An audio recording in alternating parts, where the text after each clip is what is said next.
Fairy Tail 100 Years Quest Chapter 176 is officially out, and this was honestly a really cool chapter, and it went in the direction that I kind of hoped for, but also in a way that was unexpected that I really did love.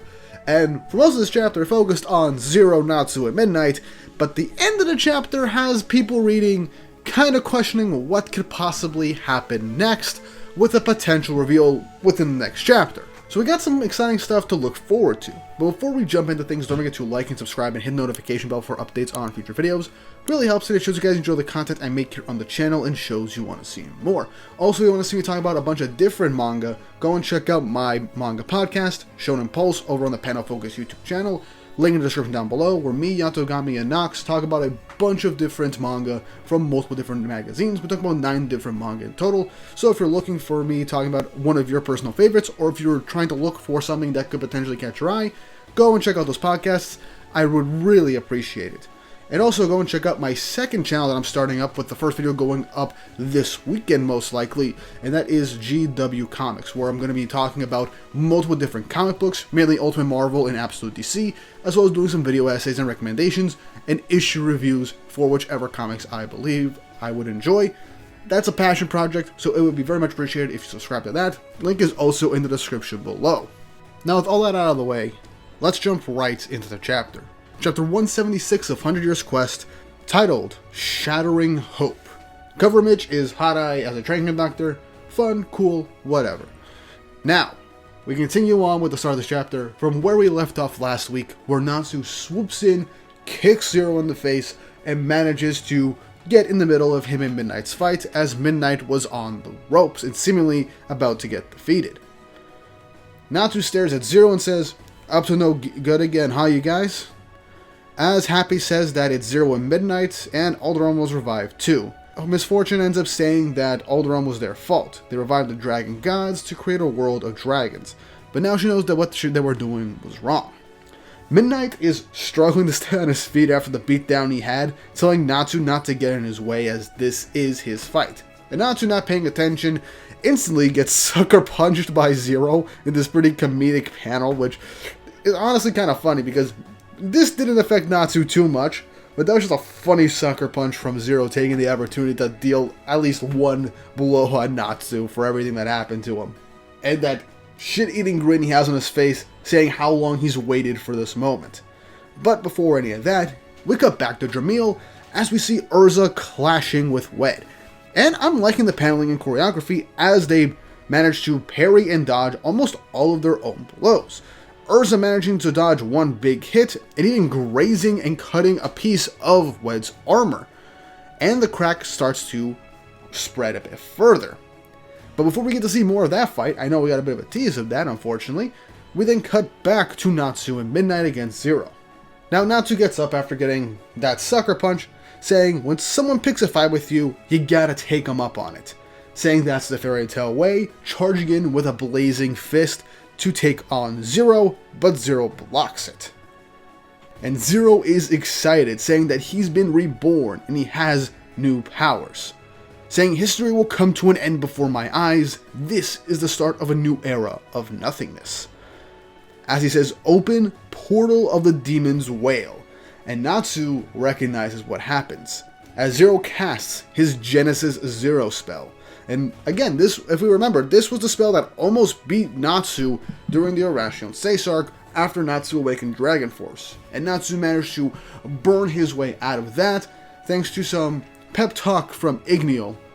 And as we all know, Igneel was inside Natsu the whole time, so he obviously gave a bit of a nudge for Natsu so he can burn through that spell, managing to beat Zero in the first place. So it's a nice callback, as Natsu is seemingly getting hit by the spell that would have done him in originally. Now, as Natsu's getting swallowed up by the spell, he's saying that he's seen this magic before and beat it. But Zero is telling him not to expect it to be as weak as it was before.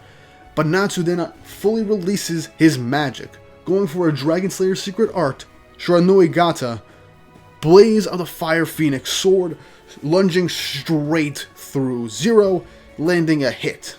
But Zero is seemingly unaffected, as once Natsu hit him square on, he unleashes 2 spells at the exact same time, Dark Rondo and Dark Capriccio, 2 massive spells that are 2 of his calling cards. And this actually shocks Natsu, Happy, and Misfortune, as he managed to cast 2 spells at the exact same time. Which, funny enough, I'm going back through Fairy Tail, you don't see too many characters utilize 2 separate spells at the exact same time.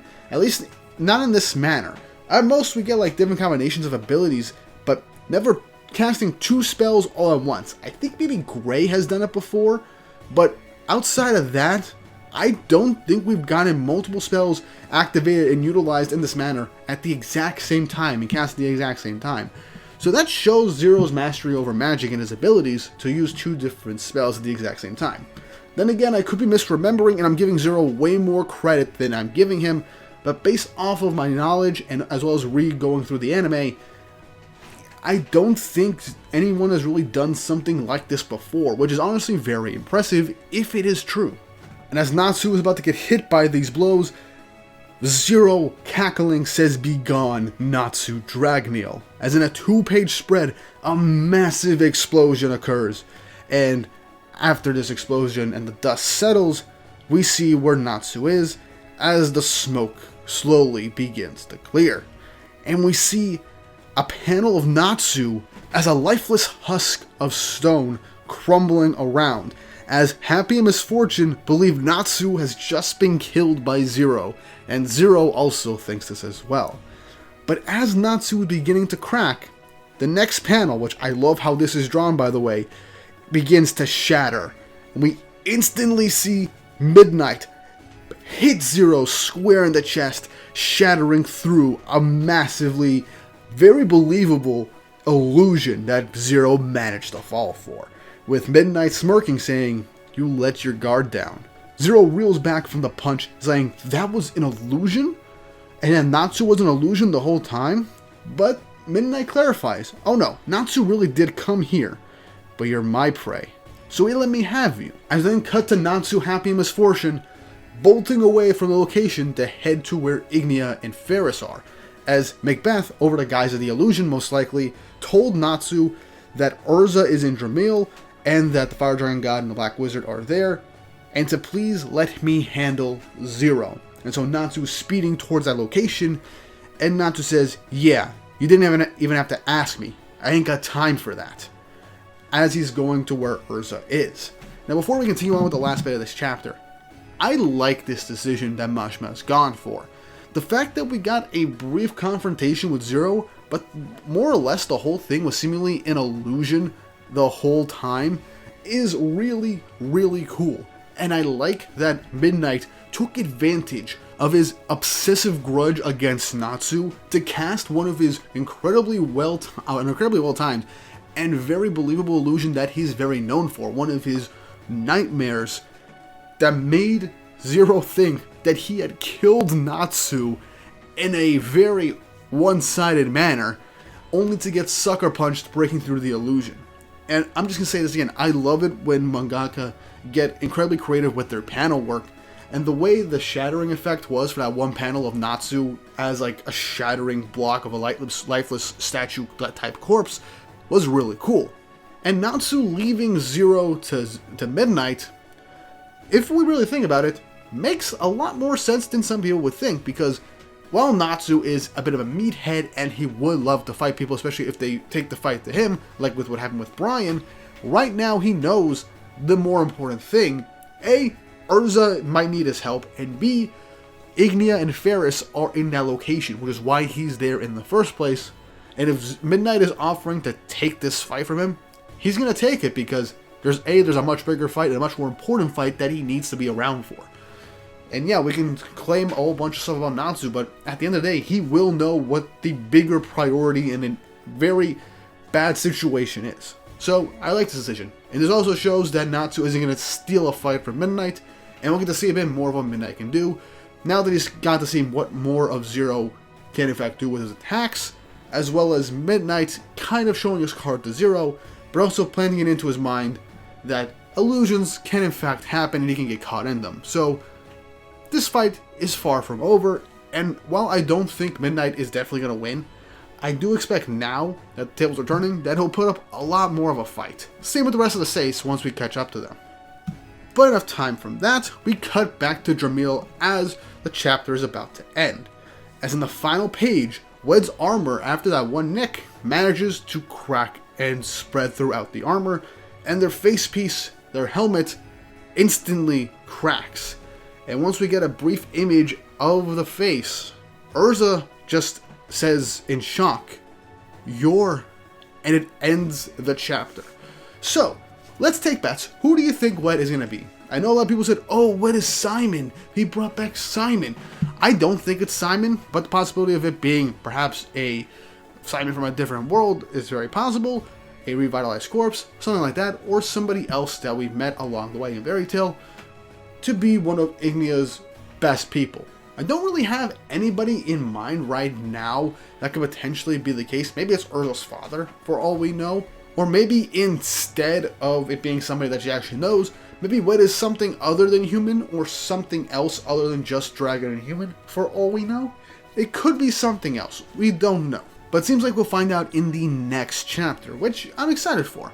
I can't wait to see what's under the mask, to see Wed's full design, though I am sad that we didn't get to see a bit more of not just the fight, but also just Wed in that really, really sick looking dragonified form in that really cool looking armor. I wish we could have kept that on a bit more and focused a bit more on the midnight stuff before cutting back and forth with the Erza fight, but this also is a sign that we'll get to see a bit more of Erza's fight against Wed in the next chapter or the following chapter, as this tends to be a bit of a formula, and the fact that we got a bit of that fight in this chapter is very good, showcasing that the fight isn't going to be too short. At least I hope so. But yeah, I'm curious about what's going on with Wed. I like the decision that was made with Natsu and Zero and Midnight's whole ruse to get a really clean hit in on him. I loved all of this. This is a really fun chapter and some really good moments. But what do you guys feel about this chapter? Leave your thoughts and opinions in the comments section down below. And if you haven't already, like and subscribe and hit the notification bell for updates on future videos. Really helps and it shows you guys enjoy the content I make here on the channel and shows you want to see more. Now with all that said and done, I hope you all have an awesome day.